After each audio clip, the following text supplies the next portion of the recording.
अस्सलाम वालेकुम students, welcome to my channel. आज हम चैप्टर 2 स्टार्ट कर रहे हैं। चैप्टर 2 एटॉमिक स्ट्रक्चर में आज हमारा फर्स्ट टॉपिक है डिस्कवरी ऑफ इलेक्ट्रॉन्स। ठीक है, तो आज हम डिस्कवरी ऑफ इलेक्ट्रॉन्स पढ़ेंगे कि इलेक्ट्रॉन्स की डिस्कवरी किस तरह से हुई। इलेक्ट्रॉन्स की डिस्कवरी करने से पहले इंट्रोडक्शन। एटम कहाँ से निकला है? एटमोस से। एटमोस से।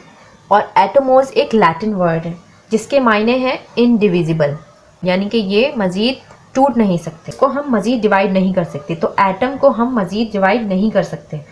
अब एक साइंटिस्ट जॉन डाल्टन, उसने एक थ्योरी पेश की, एटॉमिक थ्योरी। उस एटॉमिक थ्योरी में वो कहता है कि हमारे पास जितना भी मैटर है वो इनडिविजिबल पार्टिकल्स का मिलके बना हुआ है और वो पार्टिकल्स डिवाइड नहीं हो सकते, जिसको बाद में, इन पार्टिकल्स को बाद में नाम दिया गया किसका? एटम का। तो ये हो गई हमारी एटॉमिक थ्योरी। तो एटॉमिक थ्योरी हमें जॉन डाल्टन ने पेश की, जिसमें हमने इनडिविजिबल पार्टिकल्स को एटम्स का नाम दिया। जॉन डाल्टन ने अपनी ये थ्योरी 19th सेंचुरी के स्टार्ट में पेश की और 19th सेंचुरी के एंड तक यही कॉन्सेप्ट रहा कि एटम्स जो हैं वो इनडिविजिबल पार्टिकल्स हैं। ठीक है, लेकिन जब 20th सेंचुरी के स्टार्ट में बहुत सारे साइंटिस्ट थे जिन्होंने अपने एक्सपेरिमेंट्स परफॉर्म किए, जिसमें रदरफोर्ड, गोल्डस्टाइन, नील बोहर, जे थॉमसन थे। और उन एक्सपेरिमेंट्स के रिजल्ट में ये बात देखी गई कि एटम जो है ये मज़ीद सब एटॉमिक पार्टिकल्स में डिवाइड हो सकता है। तो एटम्स जो है ये मज़ीद सब एटॉमिक पार्टिकल से बना हुआ है। और वो सब एटॉमिक पार्टिकल्स क्या हैं? Electron, proton and neutron. तो आज हम पढ़ेंगे discovery of electron. In experiments के रिजल्ट्स में ये बात देखी गई कि इलेक्ट्रॉन, प्रोटॉन और न्यूट्रॉन को आपस में कंबाइन करने के बाद एटम फॉर्म होता है। इन तीनों पार्टिकल्स को कलेक्टिवली जब हम जमा करते हैं तो ये सब एटॉमिक पार्टिकल्स कहलाते हैं और इनको हम एटम का नाम देते हैं। ठीक है, तो एटम में ये तीनों चीज़ें मौजूद होती हैं। इलेक्ट्रॉन्स, प्रोटॉन्स और न्यूट्रॉन्स की डिस्कवरी के बाद जे थॉमसन ने अपना प्लम पुडिंग थ्योरी प्रपोज की। प्लम पुडिंग थ्योरी क्या कहती है? सपोज करें कि हमारे पास ये एक एटम है और इलेक्ट्रॉन्स इनमें क्या हुए हैं? इलेक्ट्रॉन्स इनमें बिल्कुल स्टक हुए हैं, जस्ट लाइक अ प्लम इन अ पुडिंग। ये जे थॉमसन की थ्योरी थी। तो ये थ्योरी हमें पेश की थी किसने? जे थॉमसन ने। ठीक है, तो अब हम आगे बढ़ते हैं। सबसे पहले हम डिस्कस करेंगे electron. Now discovery of electrons और कैथोड। 1879 में विलियम क्रूक्स ने कैथोड रे और इलेक्ट्रॉन्स को डिस्कवर किया था। कैसे डिस्कवर किया था? उसने एक डिस्चार्ज ट्यूब लिया था। ये डिस्चार्ज ट्यूब ग्लास का बना हुआ था, 2 इलेक्ट्रोड्स लगे हुए थे। एक का नाम था कैथोड और एक का नाम था एनोड। जिस पे नेगेटिव चार्ज था वो कैथोड था और जिस पे पॉजिटिव चार्ज था वो एनोड था। ठीक है, दोनों इलेक्ट्रोड्स को वायर के जरिए बैटरी के साथ कनेक्ट किया गया। दोनों इलेक्ट्रोड्स को हाई वोल्टेज बैटरी के साथ कनेक्ट किया गया। डिस्चार्ज ट्यूब में एक वैक्यूम पंप भी था। इस वैक्यूम पंप का फंक्शन क्या था कि डिस्चार्ज ट्यूब के अंदर जो भी प्रेशर है उसको बिल्कुल मिनिमाइज करना है। कितना मिनिमाइज करना है? 10⁻⁻⁴। अब डिस्चार्ज ट्यूब के अंदर उसने एक गैस भी फिल की थी, गैस के मॉलिक्यूल्स उसने फिल किए थे। ये सारी अरेंजमेंट्स कर लेने के बाद उसने हाई वोल्टेज करंट पास किया।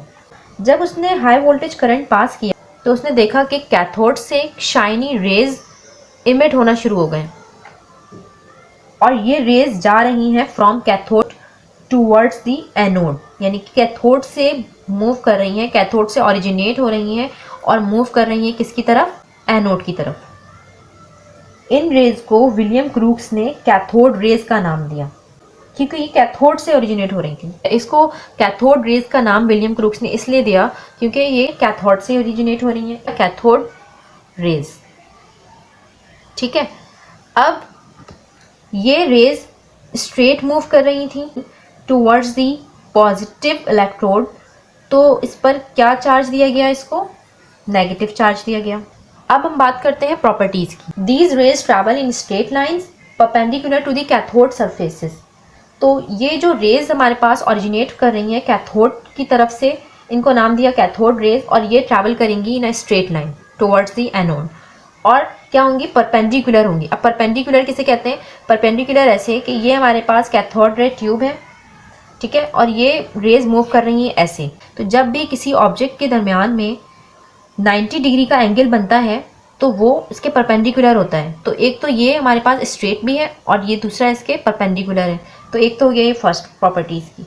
सेकंड प्रॉपर्टी हम, अगर इस कैथोड रे के रास्ते में कोई भी ओपेक ऑब्जेक्ट कहते हैं कि जिसके आर पार कुछ भी नज़र ना आए, ठीक है। तो जब हम इस ऑब्जेक्ट को रखेंगे तो ये ओपेक ऑब्जेक्ट एक शार्प शेडो को कास्ट कर, इस कैथोड रेज के आगे किसी ओपेक ऑब्जेक्ट को रखेंगे तो वो उसमें क्या कर देंगे, होल क्रिएट कर देंगे, ठीक है।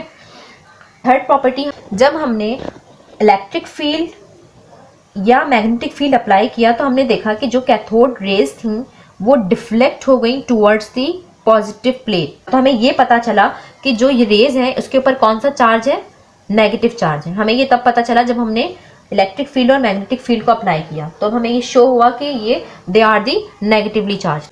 नेक्स्ट प्रॉपर्टी, हमें रेज जिस किसी पर भी पड़ेंगी तो उस बॉडी का टेम्परेचर क्या हो जाएगा, इंक्रीज कर देंगी। सपोज हमारे पास कोई भी ऑब्जेक्ट है जिसके साथ ये रेज टकराती हैं तो उसकी बॉडी का टेम्परेचर क्या हो जाएगा, वो इंक्रीज कर देंगी। नेक्स्ट प्रॉपर्टी हमारे पास है, तो बाद में जे थॉमसन ने इन रेज का चार्ज भी कैलकुलेट किया और इनका मास भी बताया कि इनका मास कितना है। तो चार्ज और मास रेशो भी जे थॉमसन ने इनका डिस्कवर किया। तो नेक्स्ट प्रॉपर्टी हमारे पास, डिस्चार्ज ट्यूब के अंदर जब भी ये rays wall of the tube के साथ टकराती हैं तो वहाँ पर शाइन प्रोड्यूस हो जाता है, वहाँ पर एक रोशनी सी होती है, ठीक है। नेक्स्ट और लास्ट प्रॉपर्टी हमारे पास है कि डिस्चार्ज ट्यूब में आप कोई भी गैस फिल कर दें या कोई भी इलेक्ट्रोड यूज़ कर लें, कैथोड रेज की प्रॉपर्टीज़ पर कोई अफेक्ट नहीं होगा।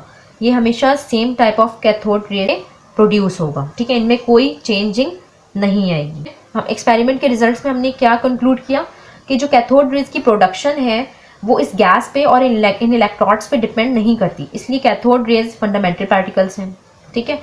दूसरी बात ये, जब भी हम कोई ओपेक ऑब्जेक्ट इसके रास्ते में रख दें तो ये शार्प शेडो को कास्ट करते हैं। इसका मतलब ये है कि ये फास्ट मूविंग मटेरियल पार्टिकल्स हैं और ये फास्ट मूविंग मटेरियल पार्टिकल्स कोई रेज नहीं है, तो इसलिए फिर हमने इनको नाम दिया इलेक्ट्रॉन्स का। तो इस तरह से फिर इन पार्टिकल्स को क्या, फास्ट मूविंग मटेरियल पार्टिकल्स को क्या नाम पड़ गया, इलेक्ट्रॉन्स का नाम पड़ गया। इस तरीके से इलेक्ट्रॉन्स की डिस्कवरी हुई। तो इंशाल्लाह अब हम नेक्स्ट क्लास में डिस्कवरी ऑफ प्रोटॉन्स देखेंगे कि डिस्कवरी ऑफ प्रोटॉन्स किस तरह से हुई और किसने की। उम्मीद करती हूँ कि आपको डिस्कवरी ऑफ इलेक्ट्रॉन समझ में आया होगा। अगर आपको ये वीडियो अच्छी लगी हो तो please like, share and subscribe जरूर कीजिएगा। Thanks for watching.